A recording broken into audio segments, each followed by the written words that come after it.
All right, so what are some things we're going to be looking at today? The two things, we're going to look at the grade 1 skills and abilities. And when we say grade 1, we're not referring to first grade, right? What we're saying is these are the skills and abilities that you will need to pretty much master, or at least be able to display at a very high level, display competency in order to score excellently on the exams. And I'm not the one inventing these skills and abilities. They're actually in the syllabus, in the English A, B, CSEC syllabus. So CSEC has told us what you need to be able to do to get a grade 1. We're going to be looking at those, and you definitely want to stick around, because after that, we'll be looking at the exam and SBA formats, as well as mark allocation. So we're going to be just taking a look at CSEC English A, the paper 1, the paper 2, the SBA, English B, paper 1, the paper 2, the SBA, the paper 3 for those who are private candidates. So we'll be taking a look at, just from a bird's eye view, the overall setup of these subject areas. Yeah, that's what we're going to be doing. All right. A few more persons have come in. Just let me know where you're from if you're coming in, and especially if you're new to the channel. I see a lot of OGs here. Maybe a few first timers. Yeah. All right. So we're looking at the skills and abilities, as well as mark schemes and all that nice stuff. All right. Let me get this banner off. Yeah, I think that's a little bit clearer. We could add a little bit. All right. So, and as the live stream progresses, by the way, we'll be doing this every Sunday, 8 a.m. Jamaica time. So just know that this will be a weekly thing to up your game in CSEC English B, whether you're a teacher or a student. And I want you guys to communicate with me, not just on this live, but on the other live streams that are forthcoming. And one of the main things, let me know if anything is going wrong with the live. Now and then I might have a little bit of background music running. Let me know if the music becomes too loud. Let me know if images are blurry, if text is unclear. Just let me know in the chat, and I'll do my best to, fix some mistakes and accommodate and make you guys comfortable, because I'm here to provide some value for you guys. Yeah, I'm here to provide some value for you guys. So the two skill categories, there are two types of skills that you need to master. And by the way, I know most of you guys, perhaps none of you guys, have actually read through the CSEC syllabus. So I've read through the syllabus and I'm just quoting from the syllabus. It's a long, boring PDF. And so I've kind of extracted some important points and made them into this presentation here. So the two types of skills that you need to master, or that we'll be looking at when it comes to CSEC English A and B, are understanding and expression. So the understanding skills, the skills under this heading, this is about the decoding and interpreting of messages through the analysis of the language structures and devices used in any given context. Any given context. So pretty much what this is saying is, how well are you able to get information from the page to your mind? Are you understanding? Can you analyze? Are you reading between the lines? That is the understanding skill. We're going to look at all the skills under that. Expression, the conveying of meaning through the section of language structures and devices appropriate to each specific context. So understanding is about reading, pretty much, and expression is about writing. How well can you produce your thoughts, your ideas on paper? So we're going to look at your paragraphing skills, your storytelling skills, your mastery of grammar, how well you're able to use persuasive devices, stuff like that. So understanding how much can you grasp from the text or from the question, expression, how well can you put that on paper? Yeah. So according to the syllabus, there are 31, that's a big number. There are 31 specific skills that you need to master. So again, for those coming in late, we're looking at CSEC English A and B. We're looking at the skills needed to basically get a grade 1 in both areas. So according to the syllabus, there are 31 specific skills. And this is going to be very important. As we go through these skills, I want you to actually rate your level, rate your competency, your ability. How would you grade yourself when it comes to each of these skills? Yeah. And I want you to be honest. You can just grab a notebook and a pen or pencil and just jot down from 1 to 5 as you go through each skill, where you are. Or if you're brave enough, no one is judging here, you can actually just put a number in the comments, not your phone number, your number from 1 to 5, as you look at each skill.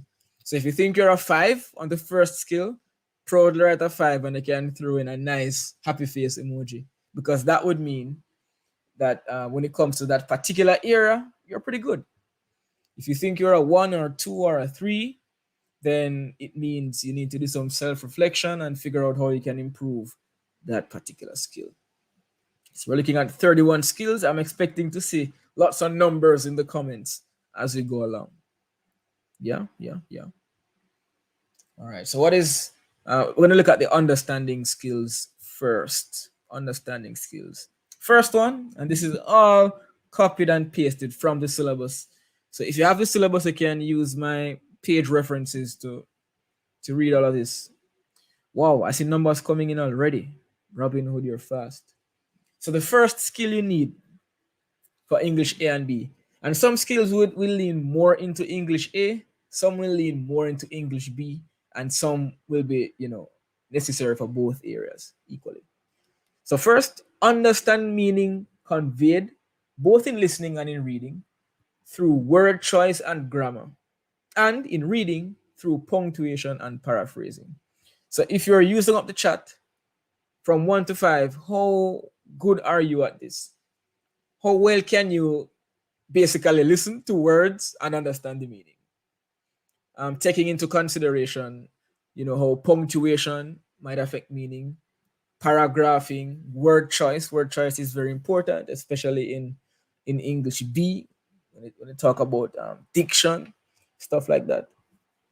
And hopefully in future live streams, we can dig deeply into at least some of these skills, but for now, it's just an overview. I'm just showing you the 31 skills, and basically you can, dig deeply into the skills that you think you need to work on. I'm seeing some modest numbers, 3.5, 3, 4. Yeah, and it's a pretty critical skill for English A and B. So I'm going to be moving quickly. I'm not waiting for everyone to drop a number in the chat, but if you can manage to keep up, that would be good. The second skill you're going to need: recognize facts stated explicitly, right?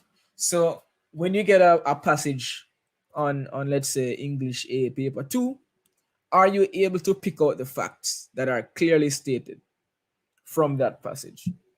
Not the opinions, not devices, not the writer's tone of voice, just the facts as they are. Are you able to extrapolate those from a given text? You have to be able to do this. So these are all things you need to be able to do to get a grade 1. That's basically it. If you can't do these things, you can't get a grade 1. So how good are you at recognizing the facts stated explicitly in a piece of writing? Yeah, I'm looking through, not seeing any new numbers. And you could number the skills as you rate, just so I know exactly what you guys are referring to. For example, I could say skill number 2, I am a 4. So the comment would look like that. 2, 4. Yeah. Jarland, you're on 3.2. Oh, it's gonna get tricky with decimals. Okay, maybe we can't number them easily. You guys can figure out a way perhaps to make it clear. Robin Hood, you're a 3 at number 2. All right. I'm running along just the same. The third skill you need to master to get a grade 1 in English A or English B or both. Extract specific information from what is read or heard. We can skip over this. It's pretty similar to the skill we just looked at. It's a little bit different, not just facts, but you should be able to pull to pull out a specific piece of information that is required.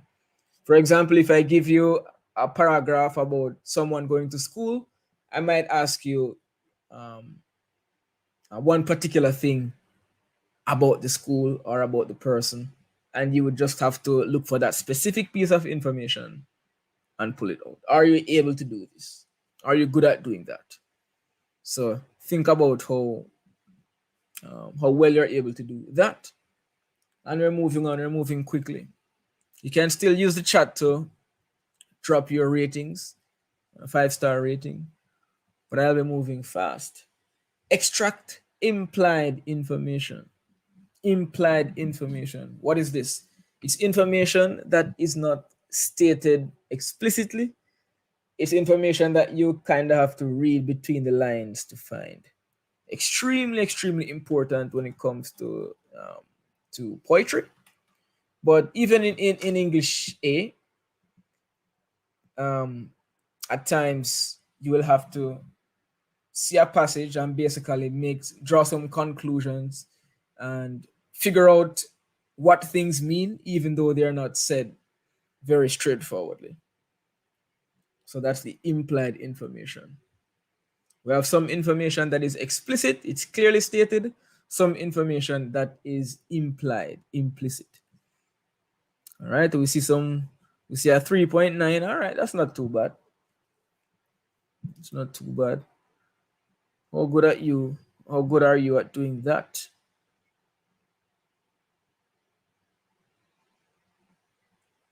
Yeah.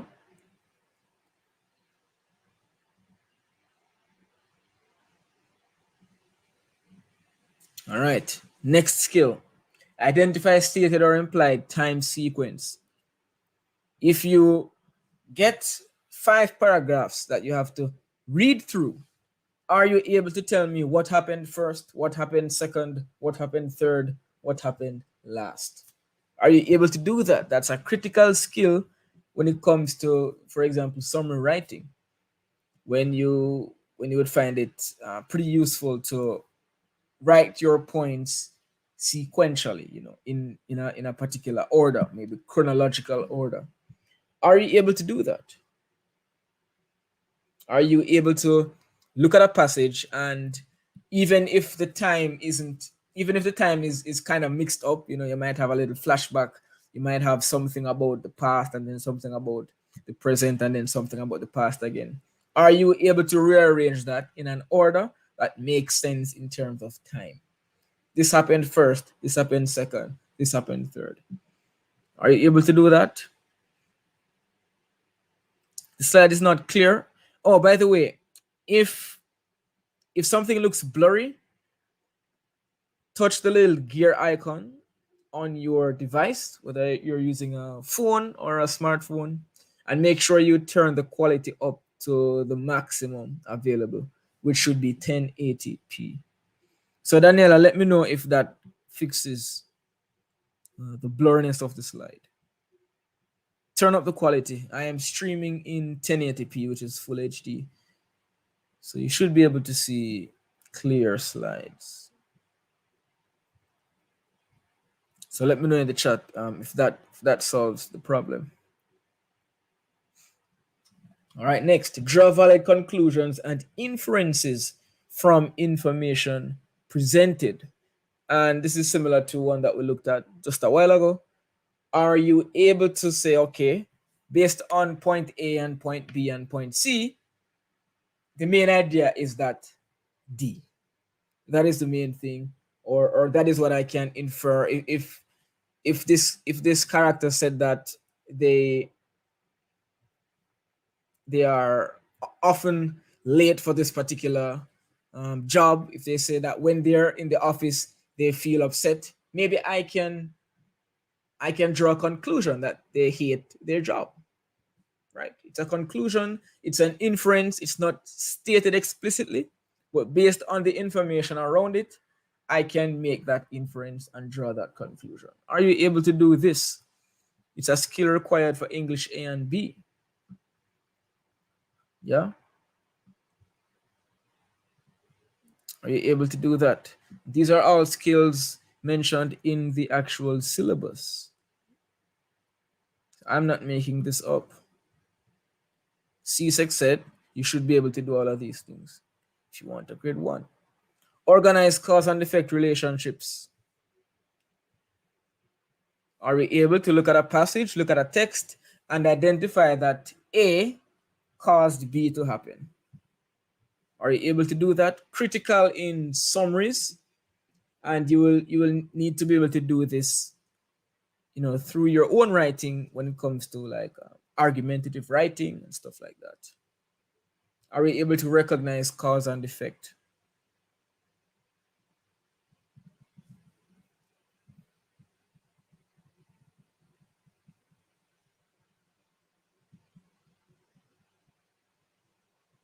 Yeah. The next skill, identify main and subordinate ideas and trace their development. So when you look at a piece of text, can you find the main idea? Can you find the main point? And can you find the subpoints that kind of connect to that main point and see how those points develop? And these skills are not only important for the exams, but even as you tackle your SBAs, these are skills that you need to demonstrate. CSEC. Yeah. These are skills you need to demonstrate.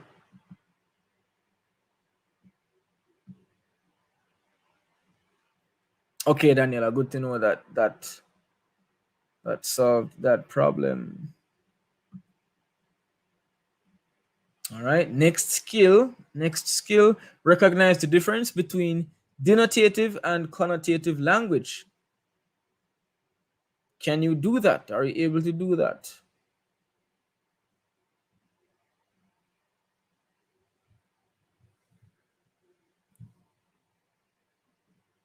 The difference between denotative and connotative language. Denotative language is pretty much what a word means, what it means in the dictionary. Connotative language is more of additional ideas around that word. Maybe a word doesn't have its primary meaning or a very literal meaning, but it might. This one is difficult. I don't understand that. So denotative language is pretty much dictionary meaning of words. Connotative language, other ideas that are formed by that word. For example, the word solitary, the words solitary and lonely have very similar denotation. If you look in the dictionary, there might be synonyms. Solitary, lonely. However, solitary has a positive connotation because it kind of means you're alone and you want to be alone and it feels good. But lonely has a more negative connotation. It brings other ideas to mind, maybe anxiety, depression, isolation. And so that is like the connotation of the word. What are the themes and ideas that the word calls to mind? It's not just about what the dictionary says that it means. And that is important. That's especially important when it comes to poetry. Yeah. Because in poetry, we already know that words words are not just about how about their dictionary meaning, but there are other, deeper layers that go into the language. So you have to be able to recognize this difference if you want to be getting those grade ones. Yeah. And how well can you deal with um, expository passages? Basically, are you able to read and understand an article or a report? And this is as opposed to a story. So we're not dealing with poems and stories and plays, because some of us we're pretty good at reading and understanding the literary texts. But if we get a report, or if we have to deal with an argumentative piece, it's a bit more difficult. So how good at you are? How good at you? How good are you at dealing with something like that? Yeah, that's what that's talking about. Interpret and respond to tables and pictorial communication, such as diagrams, conventional signs, and symbols. I know that well, I haven't seen anything like statistical report in this fashion, but it's something that might come up. Basically, if you, and this is not just about the exams, but also your general journey through English A and B. You should be able to see some charts and diagrams, understand what the data means, and basically analyze it and talk about it. Yeah. So if you see an upward trend here, for example, these green bars, maybe this is social media use by teens, and you see it's increasing over time. You should be able to talk about that trend, understand what it might mean, and perhaps it might become a part of answering a question. Yeah. Next skill: deduce reasons and motives for particular spoken and written communication, other than those with an overt argumentative intent. So, are you able to figure out why an author wrote something? That's not a very easy skill to develop. Are you able to figure out the intention? Okay, so the writer wrote this in this way because he wanted to trigger that emotion, because he wanted to persuade, because he wanted us to feel sympathy, right? And it says, other than those with an overt argumentative intent, which means sometimes it's very obvious what the reason is, or what the motive is behind the speaker or the writer. But even when it's not obvious, are you able to find, understand, and comment on the reason why something was written? We call it the writer's intent. Yeah. What is your level on that? And if all of your numbers so far, not everybody's rating in the chat, but if all your numbers are like 3 and below, it means you have quite a bit of work to do before you can even imagine taking these exams. Yeah. But it's about being honest with yourself. It's about really reflecting on how well you're able to do these things, identifying the weaknesses so you can improve on them. Yeah. Next, appreciate the appropriateness of different uses of tone, mood, register, code, and style in talks and speeches in non-literary forms, including scientific or technical writing, and in literary forms in relation to the author's intention. This is a long one, but basically, tone, how the speaker sounds, the writer's attitude toward the subject matter; mood, the overall emotional context of the piece of writing, basically how you are supposed to feel reading it; register, code, style. This is basically about the kind of language being used by the writer. Are you able to look at all of these elements and analyze them? Talk about how appropriate this is. Oh, this tone is appropriate. because blah blah blah. The writer has this tone because blah blah blah. Can you talk about the appropriateness and also the effectiveness of all of these different elements of language? And this one is highly critical for the English B students. Important for English A, yes, but even more critical, I think, for English B, especially as it relates to tone and mood. Yeah.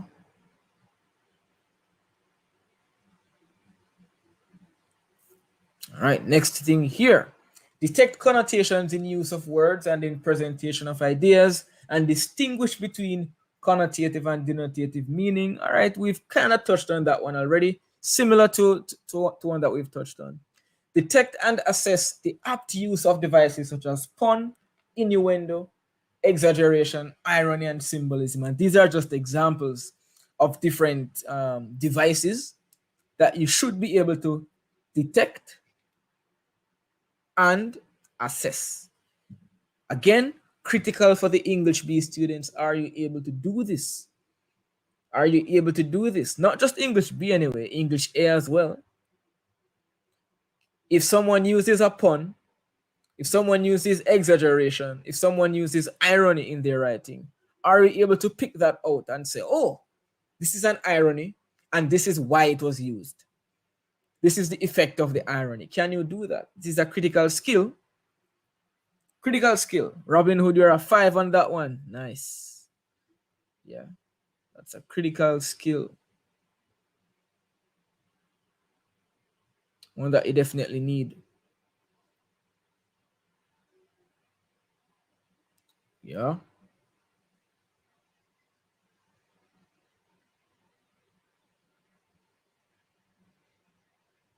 Next one here. Recognize and respond to the appropriateness of the means, including form and structure, by which used by a speaker, director, or author to achieve the intended effect of a talk or speech, letter, article, poem, novel, blah, blah, blah. So before we talked about the appropriateness and effect of different devices, literary devices, persuasive devices, narrative devices. Now we're looking at the form and structure. Are you able to look at whether it's a poem or an article and talk about how the form is either appropriate or inappropriate, effective or ineffective? What do we mean by form? We mean the layout of the writing. So in a poem, maybe I have a long stanza. Why is this stanza long? Maybe I have some long lines. Why are these lines long? Maybe I have a stanza that's only 2 lines long. Can you talk about that in an essay? Can you mention that, okay, in this poem, stanza 3 is only 2 lines because the author, wanted to emphasize that particular point? Are you able to look at the form of something, how it is structured and put together, and talk about how that was perhaps intentional, what effect it has, why it was done?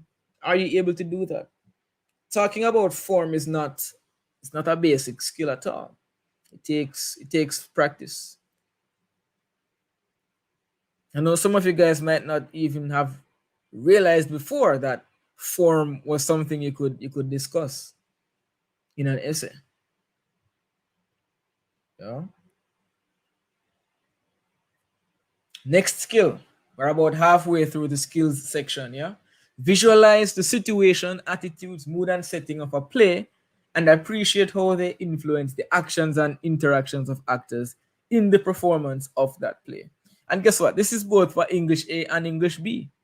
Because in English A, you will have to wait a minute. Is there a play?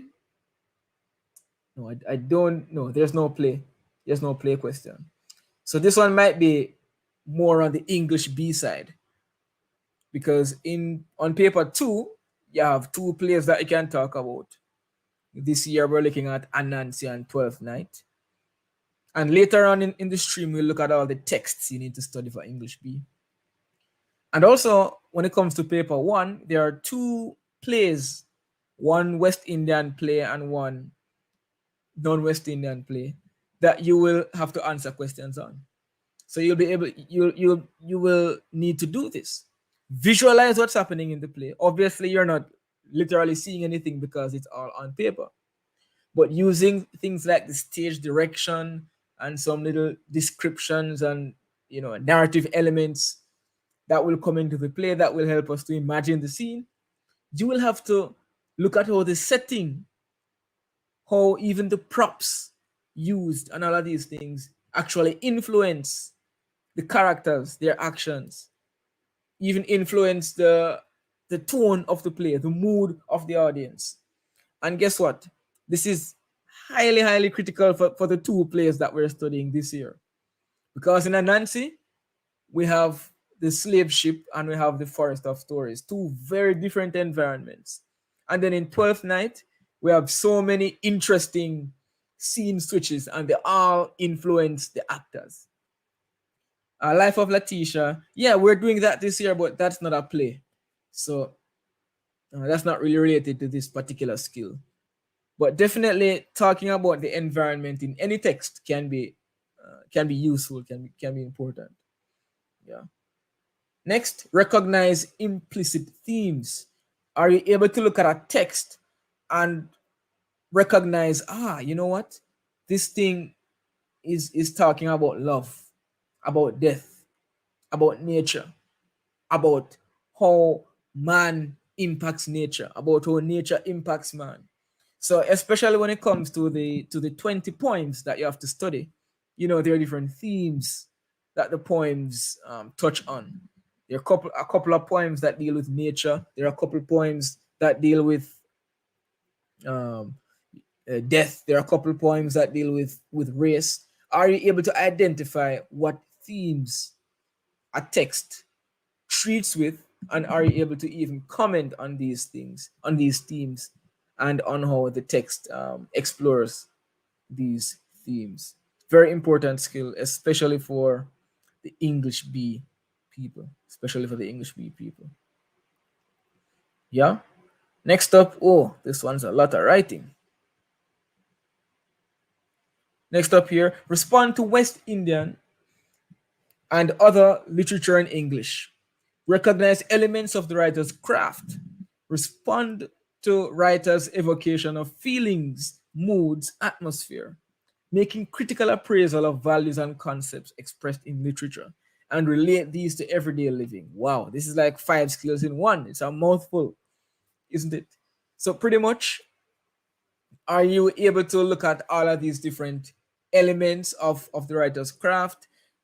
We cannot dig deeply into this one right now. It's so long, but just based on what you're able to understand with this glance, how well do you think you're able to do this? And this ties into the skill you mentioned earlier about looking at the tone, mood, and stuff like that. And how well are you able to bring this back to everyday life? For example, someone just mentioned Life of Letitia.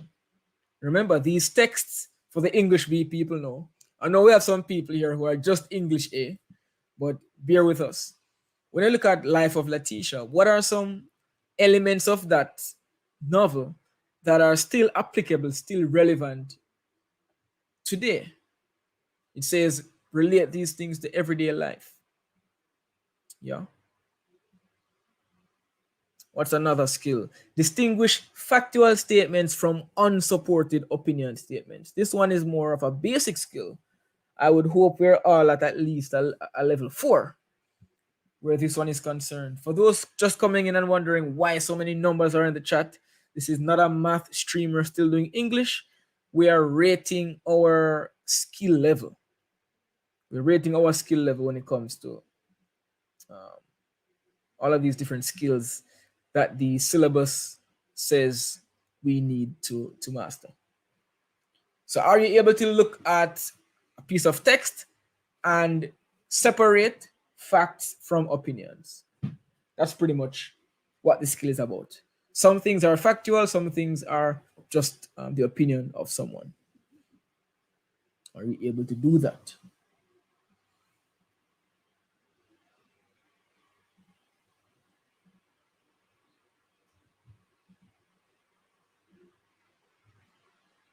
Yeah, are you able to do that?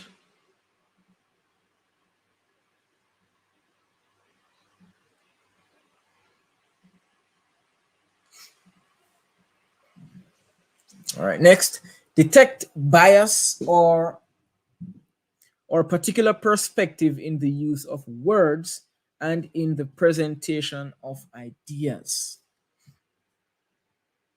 Can you detect bias? Can you recognize that a speaker isn't really being objective or fair, but they actually have a bit of an agenda, or they're on a particular side? Are you able to detect when someone is being objective and fair versus when they're kind of leaning towards a particular side? Are you able to do that?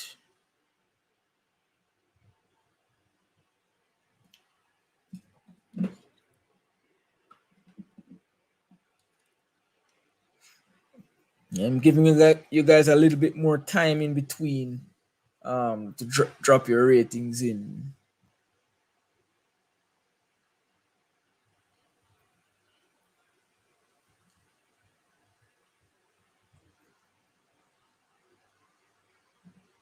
All right, next one here. Evaluate the effectiveness of language devices used to persuade. Persuasive devices, we're talking about the use of evidence, rhetorical questions, emotive language, appeal to the sense of logic.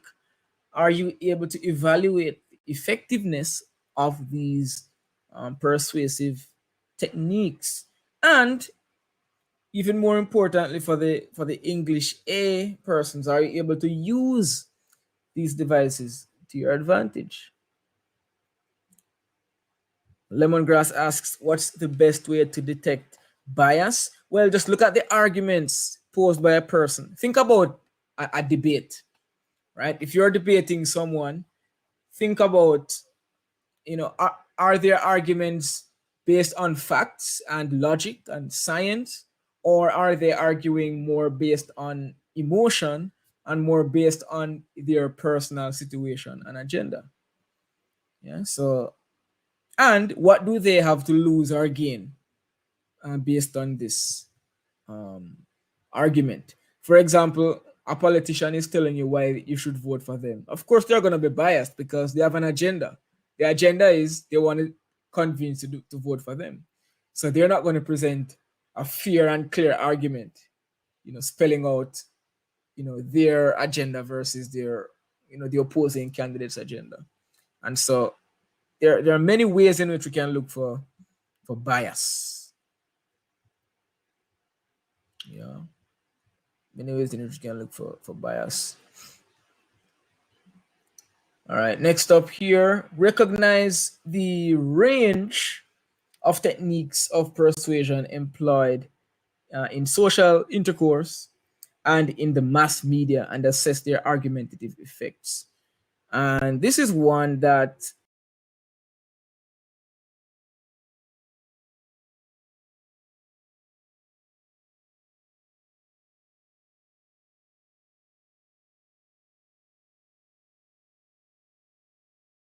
uh,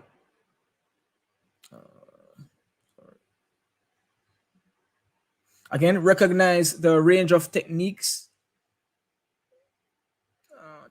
of persuasion employed in social intercourse, just social interactions, conversations, and in the mass media, and assess their argumentative effects. So we already know what persuasive techniques are, right? Techniques of persuasion, persuasive techniques.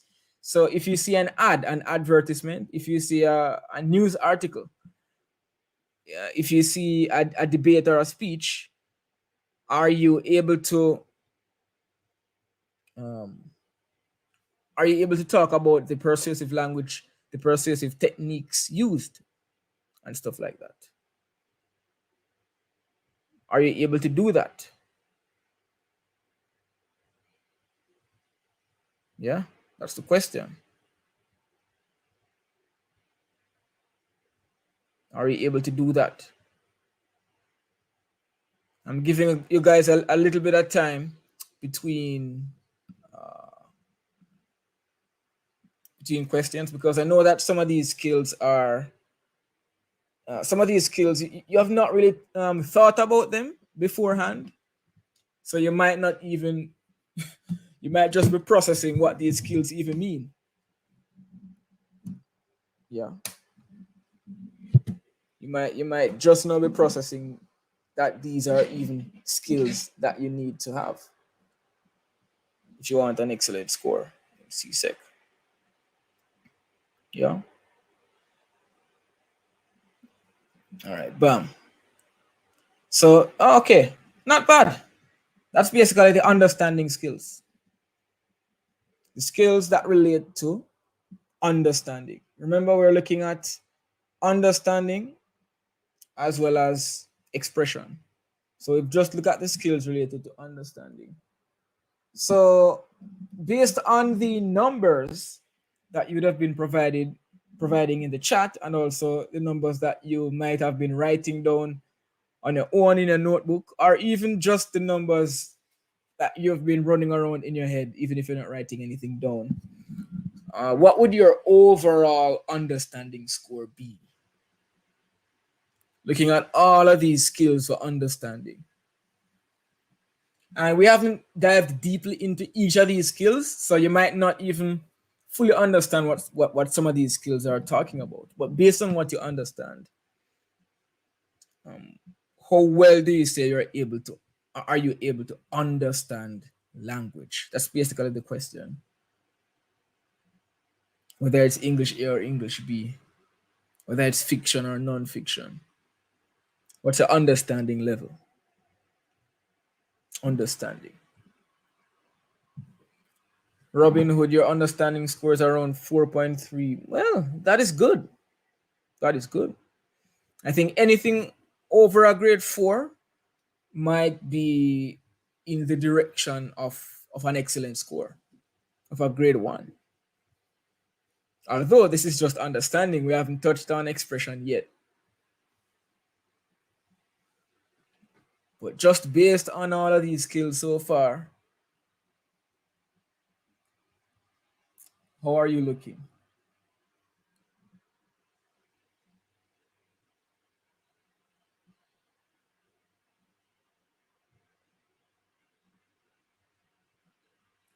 Only Robin Hood is brave enough to answer. And by the way, thanks everyone for coming out on the different platforms. I am multi-casting, so most of us are watching from YouTube.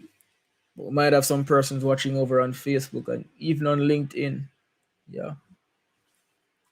I wanted to make this stream as accessible as possible. Sunday mornings might not be a good time for everyone. Some of you guys go to church on Sunday mornings. Unfortunately, it's really the only time I can possibly go live. Yeah. About 4.1, that's not bad. 3.5, all right, not too bad, not too bad. The good thing is we have some time. We can work on stuff. We have time. Yeah.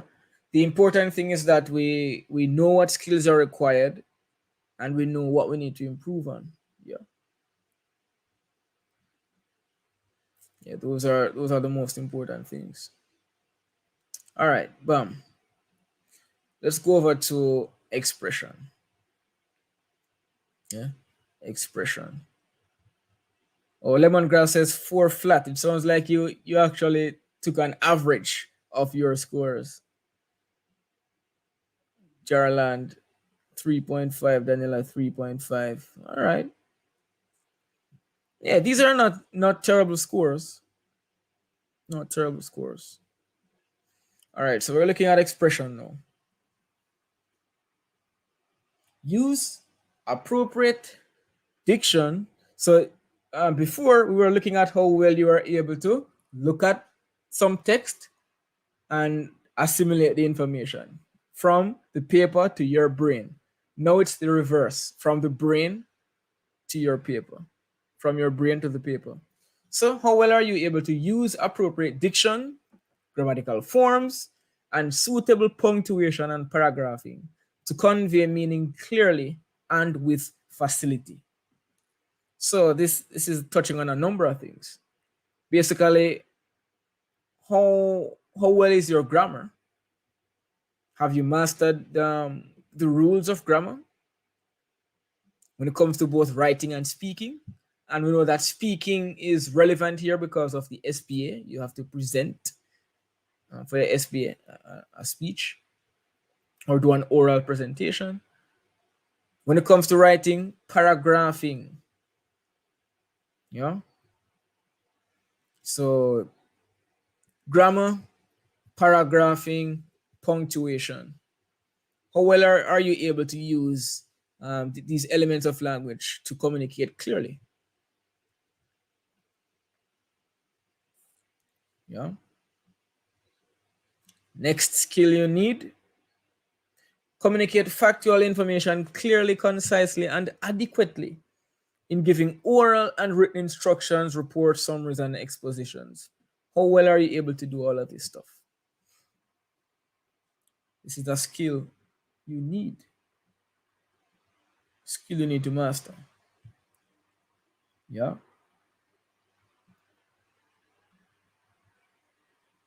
Next up, organize and sequence events to communicate emotional and imaginative interpretations of experience. And this one, I guess, is super important for the story writing question in English A, paper 2. So you have a bunch of ideas in your mind. How well are you able to sequence, order them, write them clearly and effectively, while achieving, some emotional effect and releasing your imagination on the page? How well are you able to do that? For those coming in late, we're looking at the skills needed to get a grade 1 in English A and B. We're looking at 31 skills. We're at number 26, so we're almost there, almost at the end. Yeah. Yeah. Next, use language, tone, mood, register, code, and style appropriate to particular situations and context. Are you able to use language appropriately? If you need to be writing in a professional manner, are you able to write professionally? If you're writing a story, then you wouldn't be using the same kind of language in which um, you'd be writing, say, an email to your principal, right? So are you able to match the language you used to the situation at hand? You need to be able to do that because there are so many different types um, of writings, so many different questions you will need to answer, and each question has a different approach in terms of the tone used, the language used. Yeah. Are you able to present reasoned evaluative comments on proposals and situations of various kinds in language that is clear and appropriate to the occasion? All right, pretty similar to the one before. Demonstrate the ability to employ, wherever necessary, a range of argumentative techniques for emotional impact. Can you make me cry? Can you use your pen on your piece of paper and bring tears to my eyes? Are you able to build an argument so that I not only understand with my mind but with my heart? Can you use emotive language? Yeah. English A people, you will need to do this for section D of paper 2, when you will need to write an argumentative or persuasive essay. Yeah.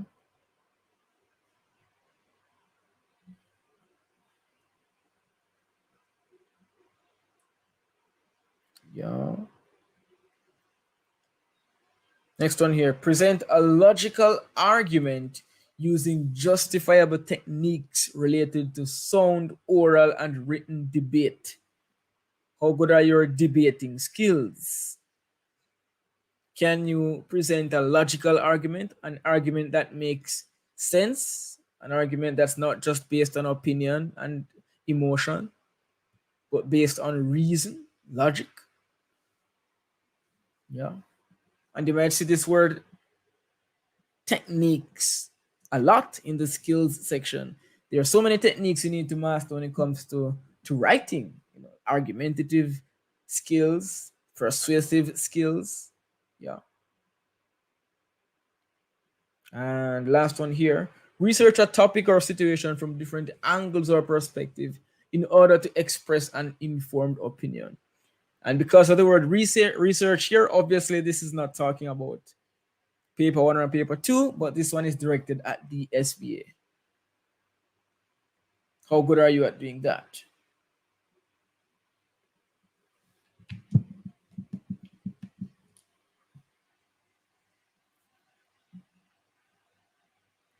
Yeah. So that's basically it for the skills. For the skills. That's it for the skills. According to the syllabus. That's it for the skills.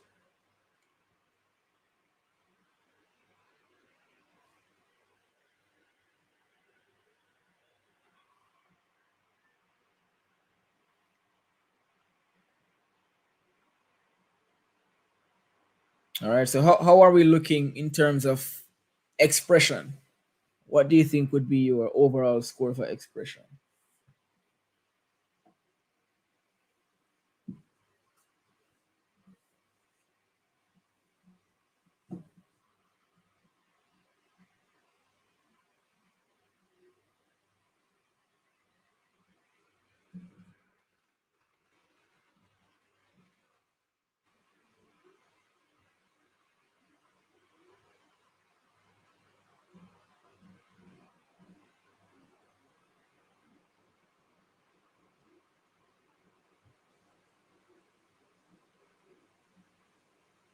Solid 4.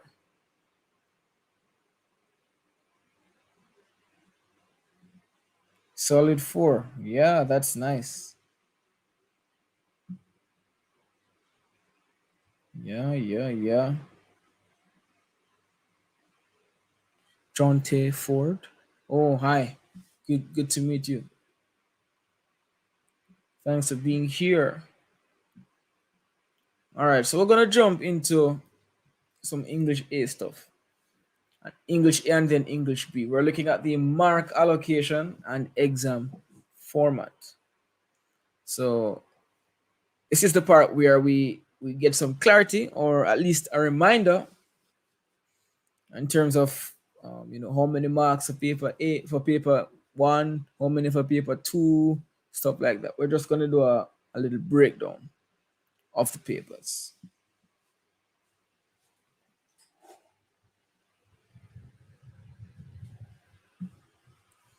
All right, so there are 3 components, right? There are 3 components to the English A. Three components to English A. And this format here applies if you're not a private candidate, which would be most of you guys here on stream. So if you're a regular student in high school, then you're not a private candidate, right? So the 3 components would be paper 1, paper 2, and the SBA. These 3 elements will make up your English A score or English A grade. The paper 1, that's 29% of the total score. And that would be 60 MCQ, 60 multiple choice questions. And you do that within 1 hour and 30 minutes. Paper 2, this is the bread and butter. Paper 2 is 50% of your total score. And that's continuous prose, which means not short answer, not multiple choice, but long form writing. We're talking essays, we're talking stories, we're talking letters, emails, stuff like that. That's 2 hours, 40 minutes, and that's 50% of the overall grade, right? The SBA is 21% of the overall grade, and that's a research project. And by the way, guys, you can take screenshots if you're finding that some of these slides are particularly valuable. And for the students who are actually in my classes and the teachers in the Master Teacher Club, you have access to all of these presentations that I make, right? And if there's anyone here interested in, let me just show you guys something.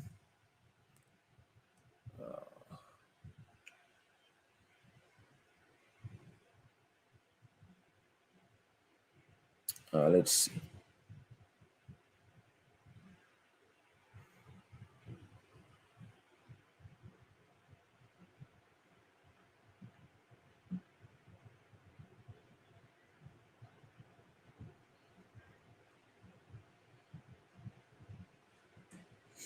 Yeah, so I'm running classes, Sunday evening classes for English A and English B for students of CSEC English A, English B.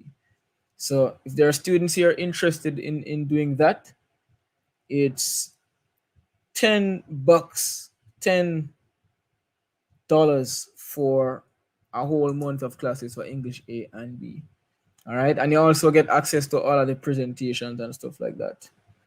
And for the teachers, I have something else for you guys, but you can just check. I'll probably update the video description with some more information, or you guys can email me for more details. So yeah, there's a lot of things that I'm doing. I'm not always here on YouTube, but this year I want to be on YouTube at least every Sunday. Yeah, Sunday will be my YouTube day. But outside of YouTube, there's a lot that I'm doing in terms of classes, workshops, and stuff like that. Anyway, back to this. I don't teach communication studies. Sorry, Robin Hood. English A and B, C6 stuff. C6 stuff. So still looking at the format for English A. And this is if you're a private candidate. The only difference here is that instead of the SBA, you'll be doing paper 3, which is 21% of the total score. And it's basically short answer questions. You have 2 hours to do that paper. Yeah. Whether it's paper 3 or the SBA, it's basically 3 marks. The paper 3 is pretty easy, much easier than papers 1 and 2, much more predictable.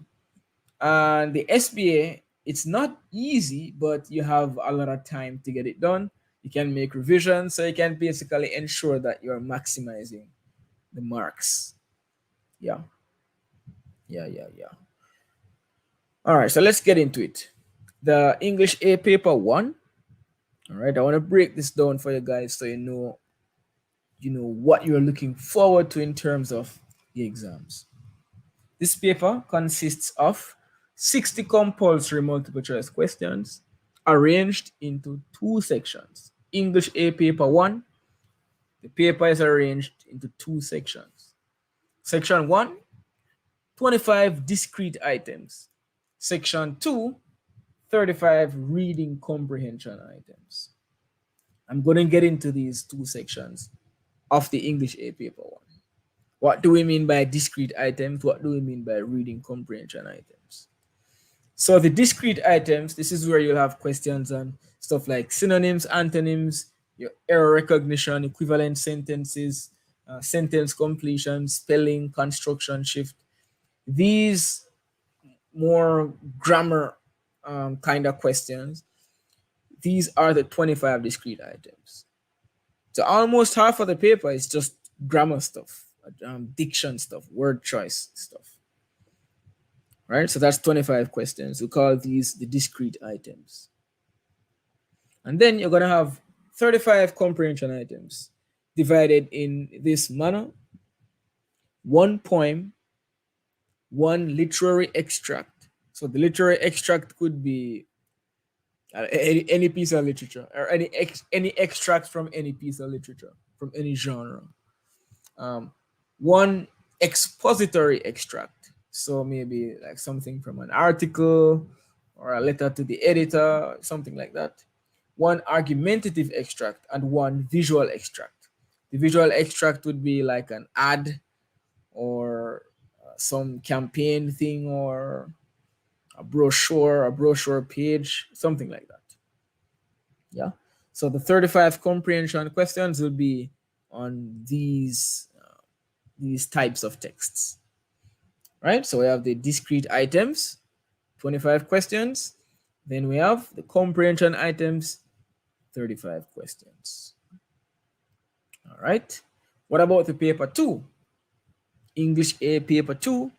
We have 4 sections. We have the section A, summary, section B, exposition, section C, summary, section D, argumentative / persuasive. All right, so the paper 2 has 4 sections. We see the mark allocations here: 25 marks, 30 marks, 25 marks, 25 marks.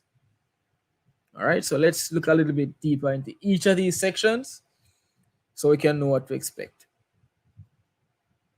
All right, okay, before that, let's look very briefly at what the SBA is all about. And I think you are working on the SBAs already, so you should know all of this stuff. Just a reminder. A single SBA will be required to complete both aspects of the English syllabus, English A and English B. So just one SBA. So if you're doing just English A or just English B, or both A and B, you're still going to be doing just one SBA, right? So you wouldn't be doing one SBA for English A and one for English B, right? Just one SBA. And of course, there are 2 kind of elements to the SBA marks. You have the individual stuff and the group stuff. You're going to do some parts as an individual, and you're going to do some things in a group where you have, different group members sharing a general topic. I'm not going into the SBA now. I'm just looking at an overview of all the English A stuff, right? So the English A SBA, all right, yeah, skip over that for now. And we have the SBA portfolio components: a plan of investigation, participation measure, indicators of group activity. That's referring to like the 3 artifacts that you'll need to include. Your reflection, or your 3 reflections, written report, oral presentation. Right, not going into each of these, just giving you an overview. Well, yeah, I have slides on each of these, but I don't think I should delve into this. I might have to do a live where I just look at the SBA in more detail. So the plan of investigation, participation measure, indicators of group activity. I'm just going to skip over these. Reflection, and all of this information is actually in the syllabus. I just made the information a little bit prettier. That's all I did. All right, and the paper 3 for private candidates. By the way, do we have any private candidates here? Let me know. Let me know in the chat real quick. Anyone here? Any private candidate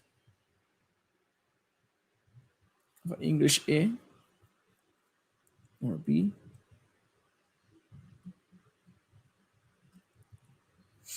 I'm not seeing anything in the chat, so maybe not.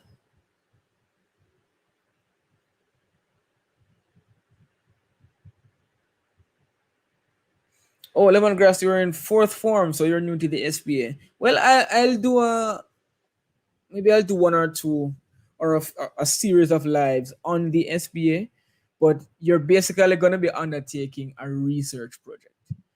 So you will have a particular problem that you are looking at. So you have a lot of individual work to do, but you'll also be in a group with students who share like a similar problem to yours, or a problem that's under the same umbrella. So it's a research project with various sections. I won't go into the sections now, but if you're in Form 4, it means you will have a lot of time to get used to what is required in the SBA. And the good thing is, you're not just gonna write one thing, hand it in, and hope for the best. You will be working with your group members and with a teacher.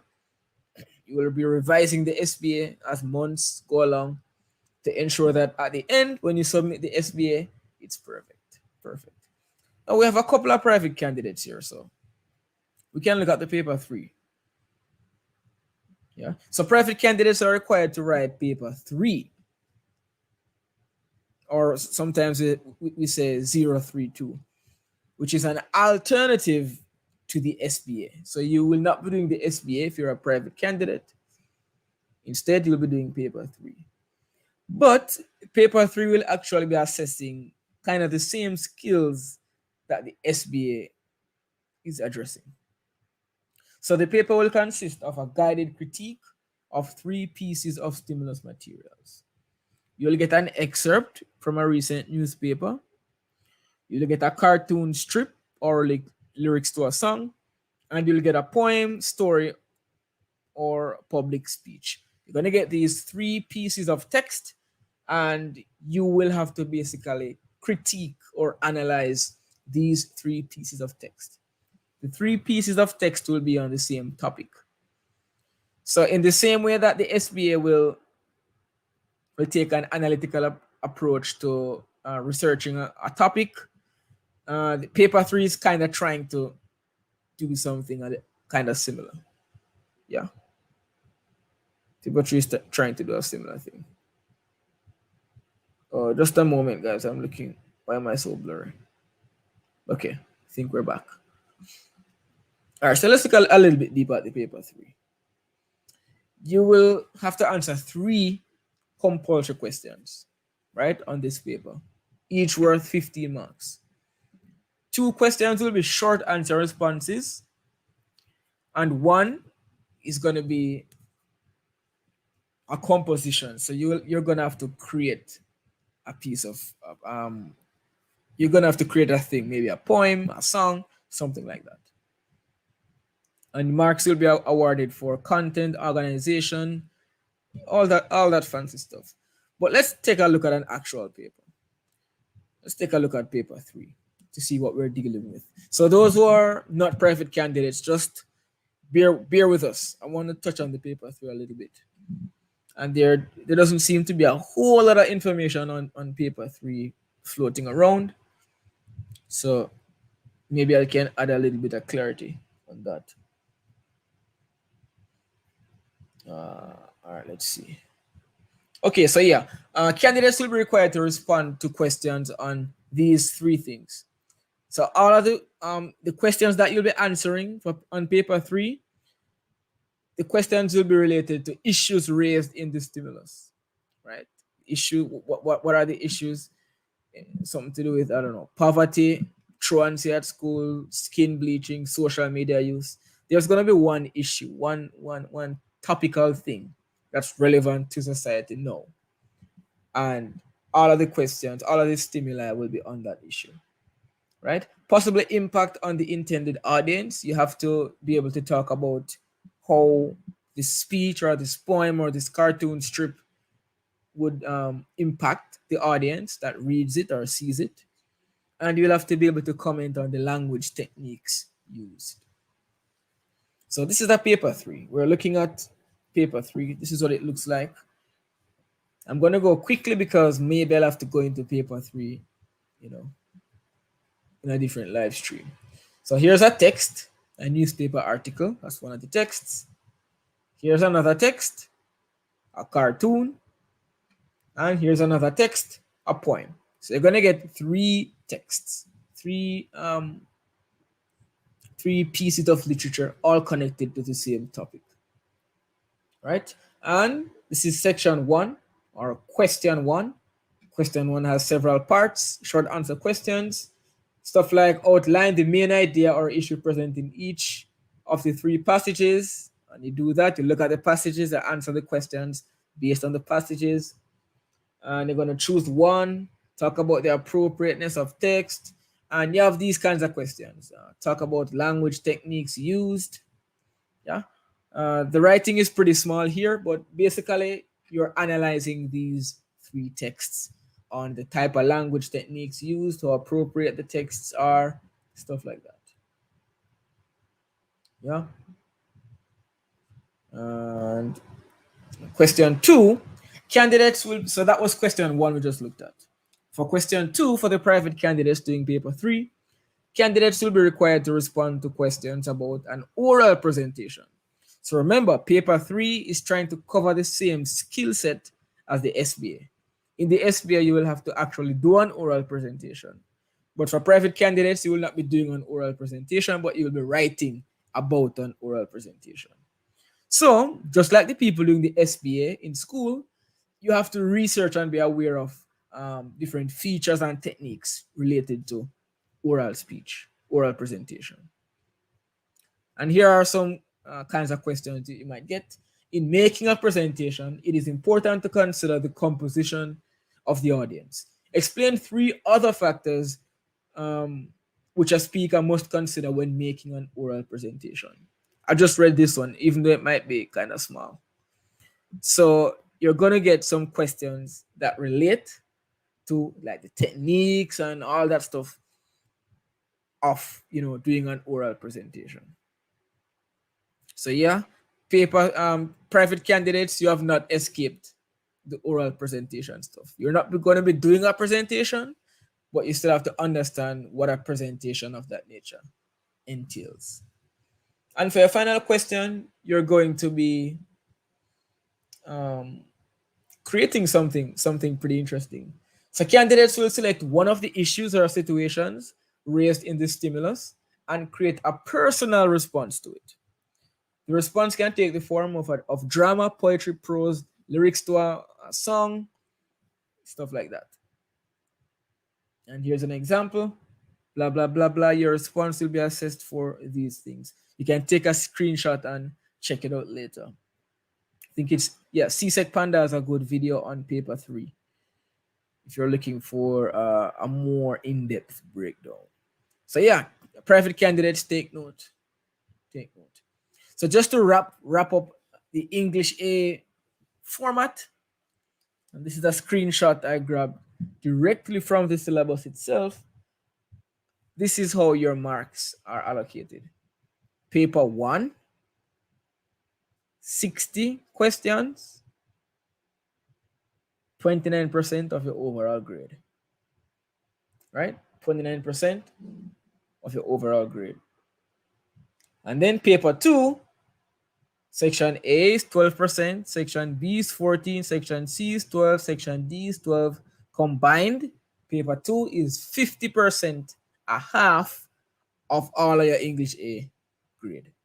And then the SBA or the paper 3, depending on whether or not you're a private candidate, will be 21. Now, what's interesting is we talked about the understanding and the expression skills earlier. And these would be represented in profile 1, understanding, and profile 2, expression. So profile 1, looking at paper 1, there are no marks for expression, but we have 60 marks for understanding. I want one bright student to tell me why in the chat. Why 60 marks out of 60 for profile 1 understanding, but nothing for expression in paper 1? Let me see if you guys are following. For paper 1, you will not be getting any marks for any expression skills. All of the marks will come from the understanding skills. Why is that? Why do you think? I'll pause and let you guys think about it.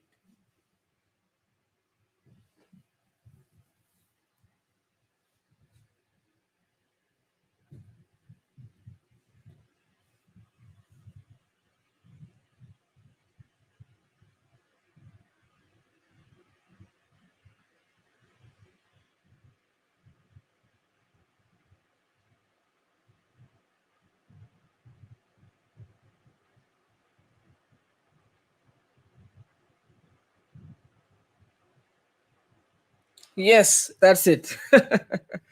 That's pretty much it. There are no writing tasks. You will not be writing any essays, any stories, anything like that. So CSEC will not be able to test your writing ability on multiple choice, right?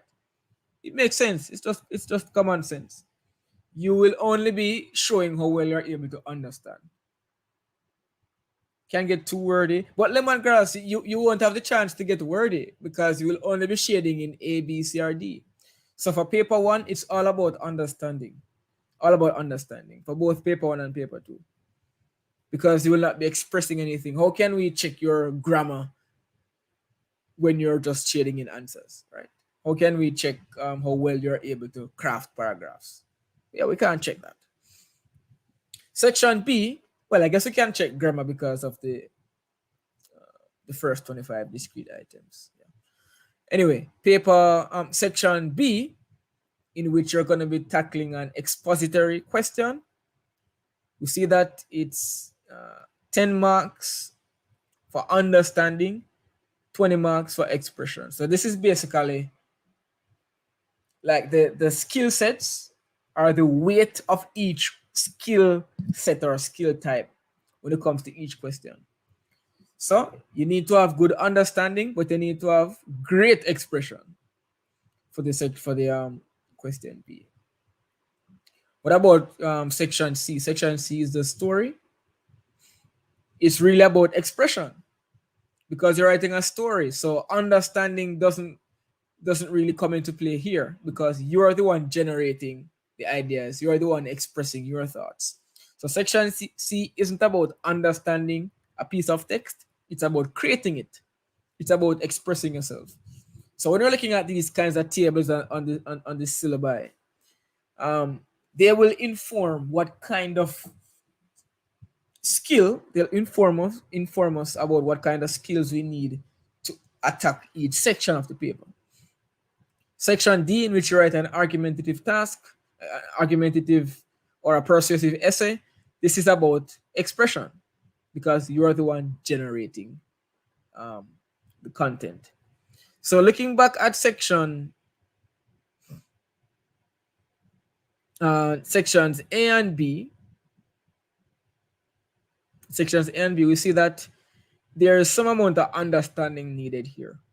For section A, that's summary writing, right? You need to show some understanding, and you're going to show the understanding basically by listing the 5 main points of the passage. The rest of it is all up to how well you are able to create that summary, which is expression 20. Yeah? 5 for understanding, 20 for expression. And the section B, you're going to need to show some understanding because you will be given like a situation, you'll be given some information that you will need to organize and express. So you first have to understand it before you express it. While in the last two sections, it's not about understanding at all, it's all about expression. No, what does this tell you? So 75 marks or 36% of the total marks are from understanding, while 64% of the total marks are from expression, the expression skills. What does this say? This says CSEC cares more about how well you write than about how well you read. So this exam isn't necessarily about having bright ideas. It's about how well are you able to express and communicate clearly and effectively. That's what CSEC values, right?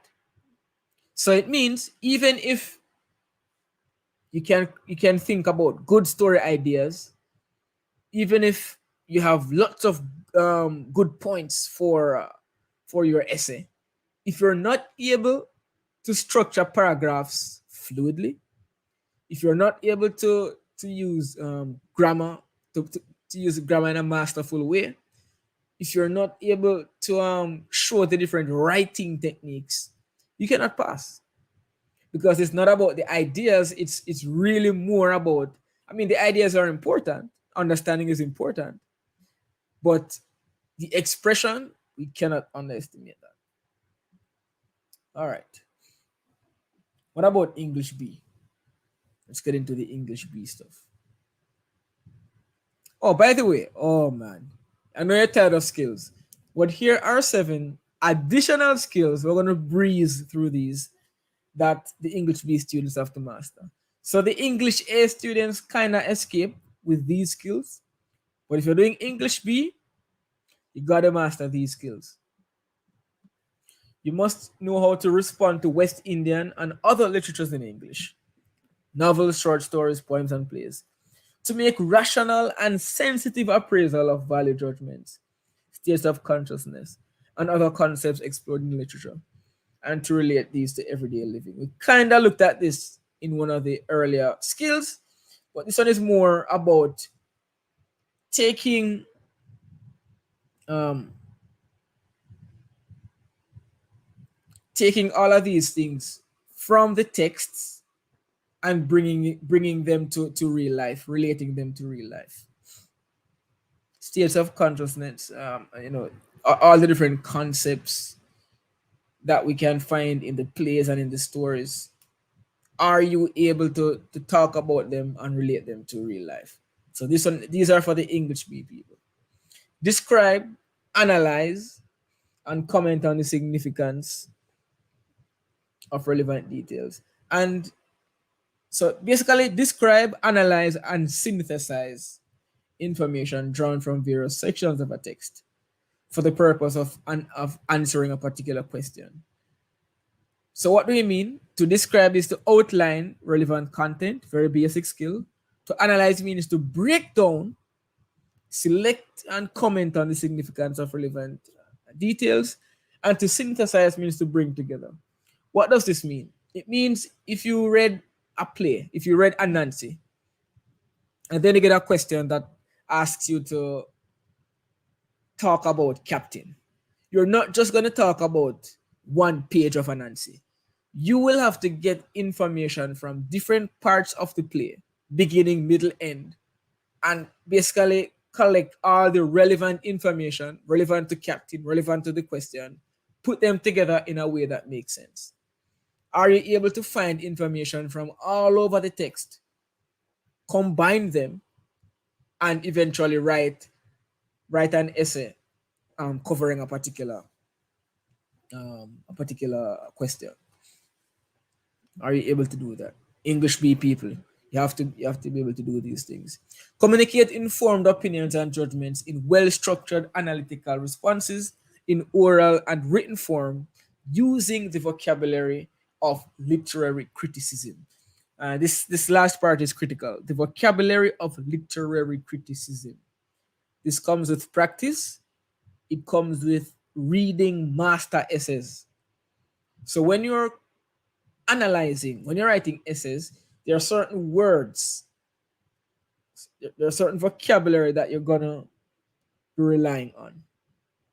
There are certain phrases that you're gonna be relying on. All right. We can't get into all of those now. This is just breezing through the skills.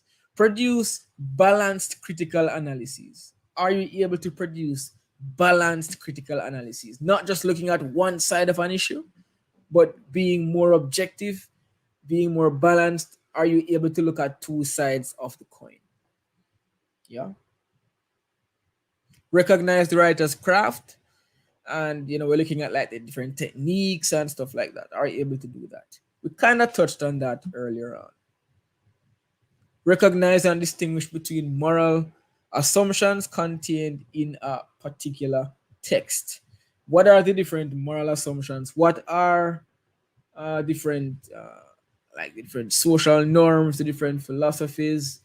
What are different societal concepts and so on that come out in various texts?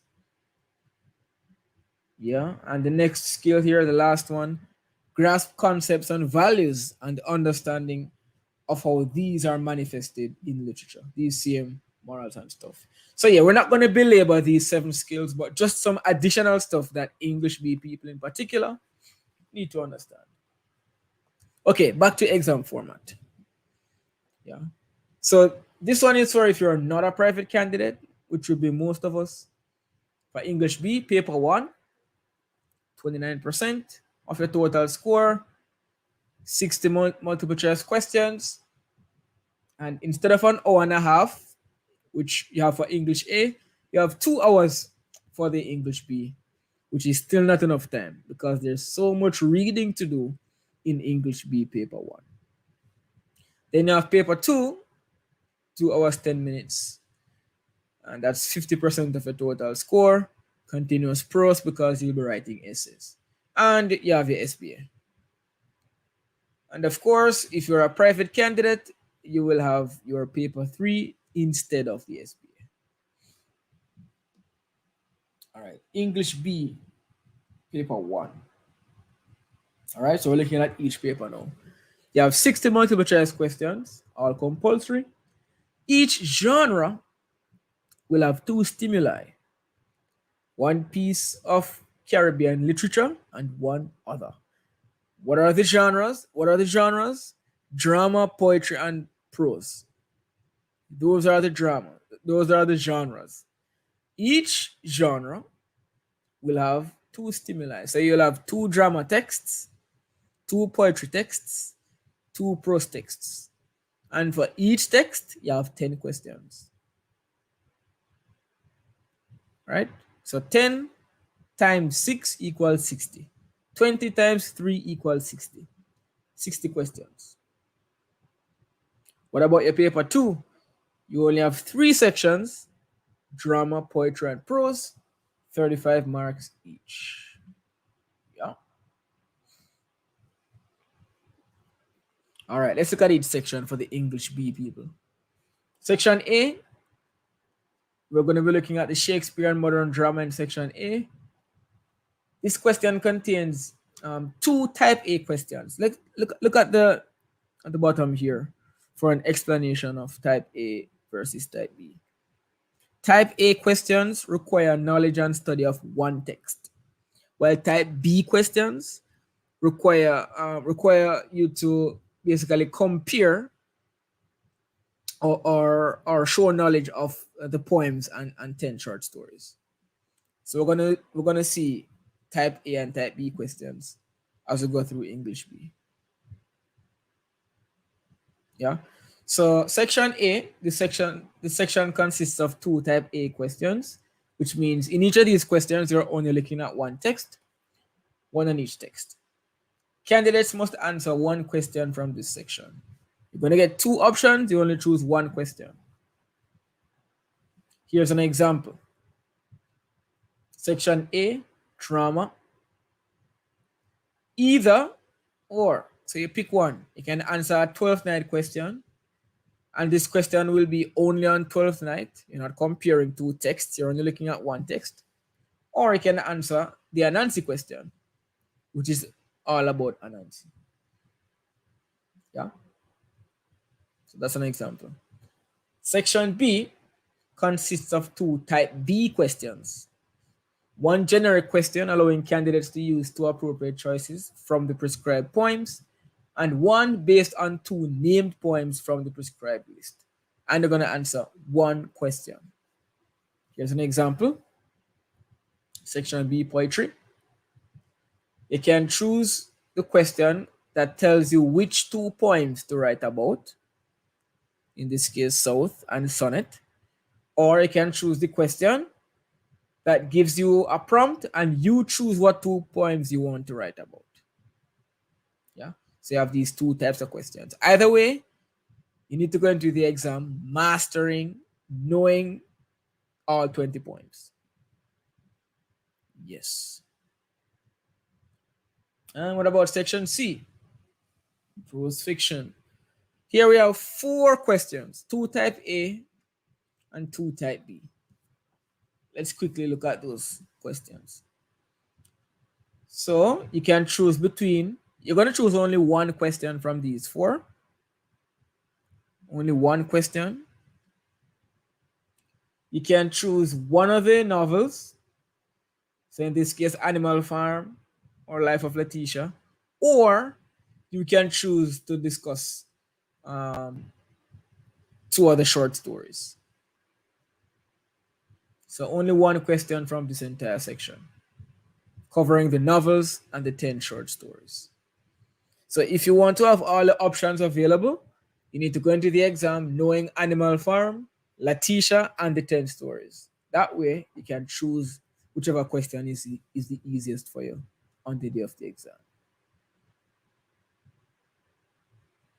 By the way, in my English B classes, I mentioned the Sunday classes to you guys. We're going to be looking at all of the texts, every single one,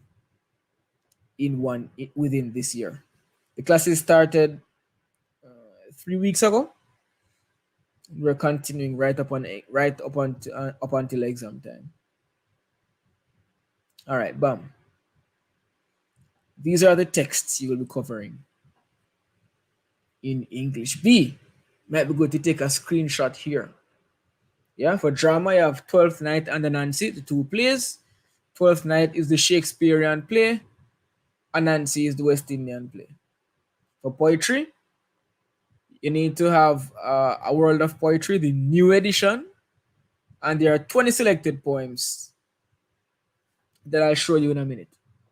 For prose, you have For the Life of Letitia, the West Indian novel. Animal Farm, the non-West Indian novel. And A World of Prose, in which there are 10 short stories you need to read. These are the poems. I can take a screenshot here. Yeah, these are the poems. 20 poems. And these here are the short stories. And you need the new edition to the World of Prose, because the previous edition doesn't have, I think, one of the stories. Yeah. All right. That's basically that for that. How are we feeling? Did you guys learn something new about English A/B in terms of the skills and format and stuff like that? I'll be doing these lives every Sunday. This time I did an overview of English A and B, touched on a lot of little things, but going forward, we're going to have very focused lives in which we tackle specific issues, whether it's some grammar stuff, some writing stuff. Yeah. Those things to get us basically on track. On track. Yeah.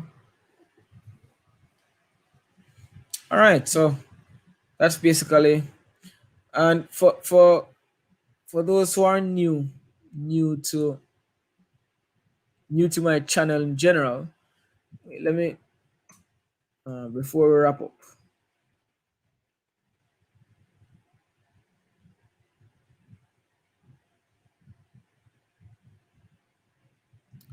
Before we wrap up.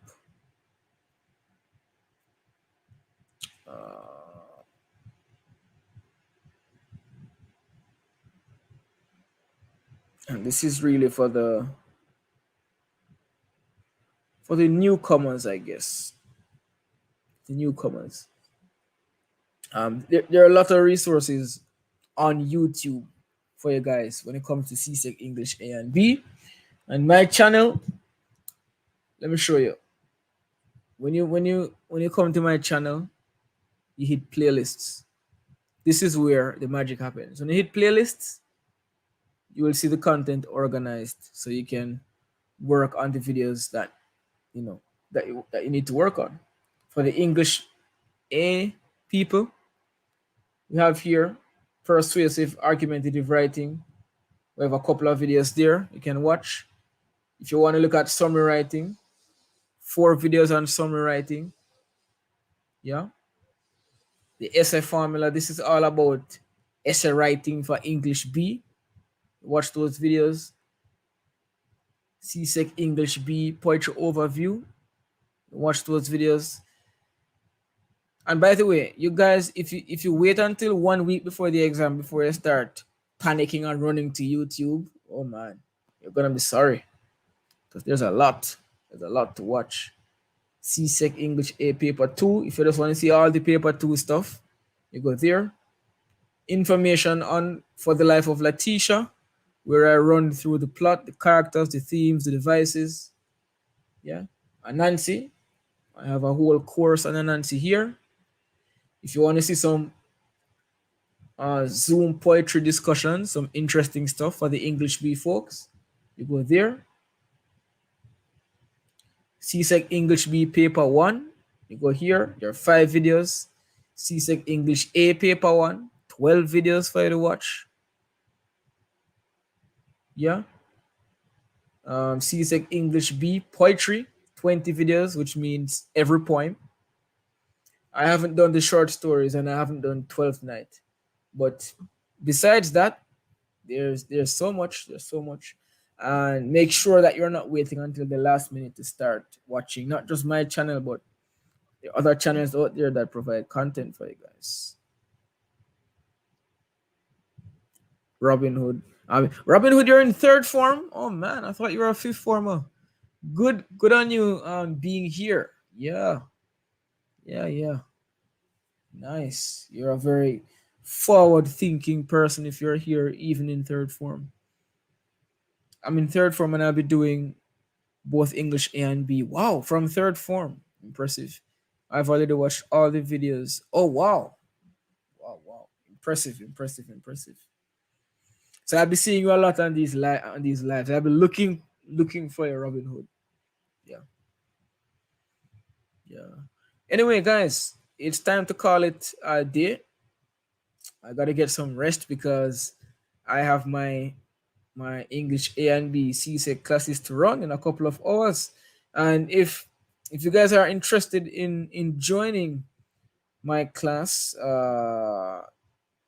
I'm going to leave a comment or something in the video description, or you can just send me an email. Or if you look through my community posts on the channel, you will see information on the classes as well. So many ways to get to the information. Or go to csecenglish.com. That's my website, and you will get information on the classes, yeah, if you want to join. All right, guys, let's call it. Thanks for coming out. Thanks for spending a Sunday morning here going through CSEC English A and B stuff. See you guys.